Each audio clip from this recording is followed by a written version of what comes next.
Aí, de 1974 a 1969, ele veio no Chile, trabalhou no Instituto de Capacitação e Investigação na Reforma Agrária. Ele continua como educador durante todo esse período. Ele tivesse formação dando uma coisa na área de educação. Ele, na verdade, fez pós, né, mestrado em filosofia.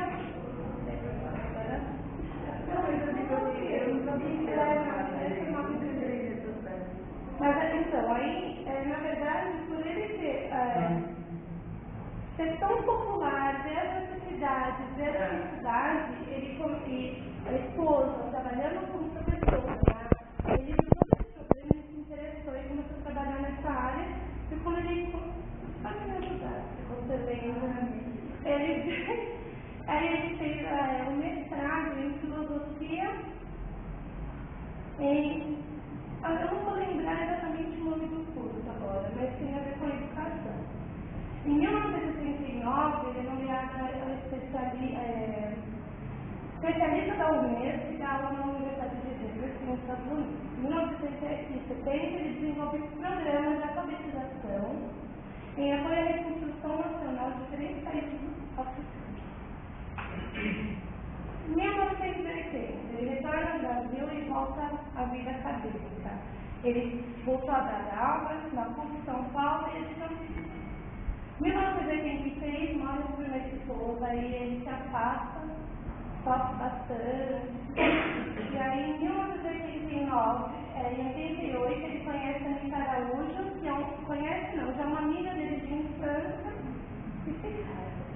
Aí ele melhora. E volta a trabalhar. De 1989 a 1991 é nomeado nesse período do PT, ele foi um dos fundadores do PT.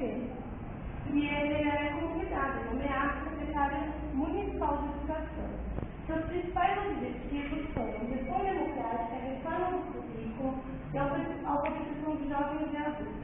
Essa gestão democrática precisa abrir escola e não deixar a escola como escola fechada, precisa abrir escola para a comunidade, dos vizinhos, por quê? Mas tem que se explicar. Ele reconhece a realidade da escola, ele acredita que a educação sem o conhecimento, sem a participação social, não acontece. A reforma do currículo, ele começa com a interdisciplinaridade. Ele quer receber um currículo para a interdisciplinaridade para chegar na transdisciplinaridade e a formação contínua do professor, que hoje é uma obrigação, né? Ele começou nesse período. E a alfabetização de jovens e adultos, que infelizmente hoje, nos dias atrás, está acabando. Para quem não é da área, né, o nome dele é o doutor da educação dos jovens e adultos. E infelizmente está acabando, eles estão fechando, as redes políticas estão acabando com a alfabetização de jovens e adultos. E ele mudou muito, porque assim, fiz uma pesquisa referente a isso. Quem estudou como analfabeto, pessoas que não teve como estudar, e foi estudar esse período, antes do Paulo Freire, eles aprendiam o quê? Bolinha, quadrado, vetor. Imagine você, com a experiência que você já tem, chegando na escola para aprender a ler ou. Tinha lugar que ele estudava com partidas. Caminho claro, e passo nada. Passo nada na laguna. Ele fez uma coisa voltada, junto com a realidade do mundo. Conheci várias pessoas que foram alfabetizadas e realmente eram alfabetizadas mesmo como criança. Eu tenho uma tia que minha mãe foi uma das pessoas que ela desistiu por conta disso. Ela falou, não vou sair de escola. Agora eu posso, eu não vou sair de escola aprender mais, entendeu? Aí ele foi o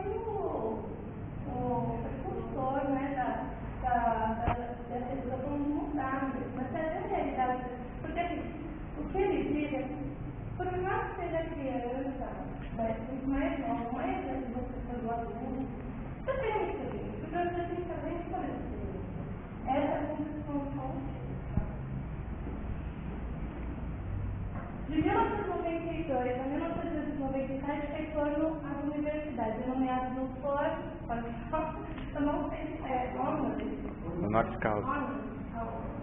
Por diferentes universidades, em 1988 é nomeado pela de Barcelona. Como ele trabalhou nesse período todo fora, foi conhecido no mundo inteiro, né?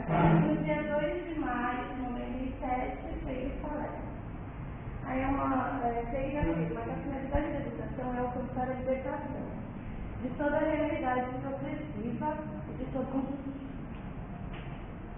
Diz que a educação voluntária é a educação tradicional. Ele não concorda com a educação voluntária, que é a educação tradicional, que ele diz que o aluno chega de um conteúdo e é isso, e pronto, acabou. A educação não está preocupada se aquilo vai servir para o aluno, serve para a realidade dele. Se é do interesse do aluno, aquele conteúdo, simplesmente é isso. E, lógico, vai contra o ideal. E ele fala, conhecer para transformar. Conhecer dimensões epistemológicas e transformar dimensão política. Se eu conhecer o professor lógico, ele tem que dominar o conteúdo, sim, ele tem que saber aquilo, só que ele não é o professor de todo o conhecimento. Ele tem que respeitar o conhecimento do aluno, tem confiança do aluno, respeitar a realidade, conhecer a realidade, tá? Para poder desenvolver um trabalho na educação. Paulo Freire, nesses círculos culturais que ele trabalhava, ele estaria com um gravador, sem entrevistando as pessoas no auditório escolar, tá? E ele pergunta qual era a realidade para conhecer, para saber qual era o problema. Porque só assim ele conseguia identificar os interesses daquela população para poder trabalhar dentro da escola. Para poder trabalhar assim, não é vincular, mas sim associar o conteúdo com a realidade. E ele não acredita na fragmentação desse conteúdo. Ele acredita na transdisciplinaridade. Todo o conteúdo tem que ser ligado ao outro. Tá? E essa é a minha questão. O professor ele tem ação e ele tem refletir e ação. O que mais expõe é tirar o pessoal da ignorância. Ele fala da consciência ingênua. O pessoal tem uma consciência ingênua. O cara oferece uma marmitex e paga abaixo do salário, então ele quer desvendar aquilo, né? Que ninguém tem que trabalhar abaixo do salário. E, portanto, esse marmitex é pouco diante daquilo, para as pessoas serem mais questionadoras, né? Por isso que ele pode não porque ele é um questionador e ele conseguiu sim trabalhar com adultos, com crianças, trabalhar mais com adultos, né? Até porque ele não era pedagogo, e ele conseguiu sim trabalhar com a questão das pessoas começar a questionar a sua realidade. Porque se vê um vereador, ele fala, não precisa ser salário, tem esse negócio muito, né? Tem um exemplo também dessa coisa, né? Mesmo da admiração que a pessoa tem pelo chefe, né? A posição do chefe, né? Mas não percebe, tem desejo de ser com aquela pessoa, mas não faz uma análise. Dizem que o modelo, não sei, que o modelo cubano da pós-revolução foi baseado dentro do método dele especificamente, né? Então, mas é a pouco os caras pegam ele do ditador. O homem pelo homem, né? Então, para que as pessoas não excedam as horas de trabalho. Não podem exceder, mas eles querem estranhamento.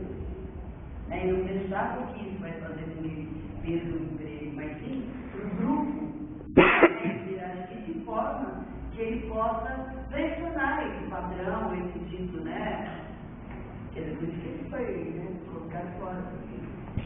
Quando ele faz assim, tem alguns exemplos até na cidade, tem um caso muito sobre educação, por exemplo, matemática, uma coisa super difícil. Tinha um exemplo que a professora não conseguia ensinar matemática para um aluno, ele não ia, e era uma situação. E um dia eu peguei que essa criança trabalhava, ela era um vendedor de pipoca, e ela foi, deu dinheiro, a criança era uma pipoca. Foi quando ela me ficou aí, ficou. Chegou no outro dia, na sala de aula, ela deu a mesma conta, a criança não conseguiu. É exatamente o que o Freire também traz. É você relacionar, por quê? tudo aquilo, não consegue muita matemática na escola, não consegue trabalhar com ela, entendeu?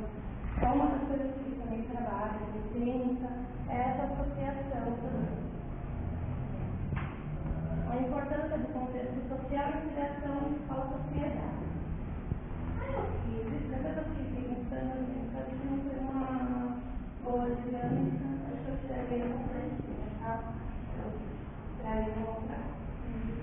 Realidade cultural do sujeito, que eu preciso pensar. São universos temáticos relacionados com as condições sociais, políticas e econômicas do adulto. Minha teoria é a realidade cultural constantemente. Assim é para chegar na transformação. Porque a cada coisa que você explica, você entra, vai explicar português. Você vai português, vai ver o universo temático da pessoa que ele conhece. Era pedreiro, estavam trabalhando numa obra, tijolo, cimento, enxada, blá blá blá. Isso fazia parte daquele métier ali, pessoal. Né? Quer dizer, então se ele retirar esse pessoal para estudar matemática, ele vai buscar a realidade cultural, ele vai para a universidade temática e vai novamente fazer questões de transformação. E aí Variar. O tipo que ele fala da educação é a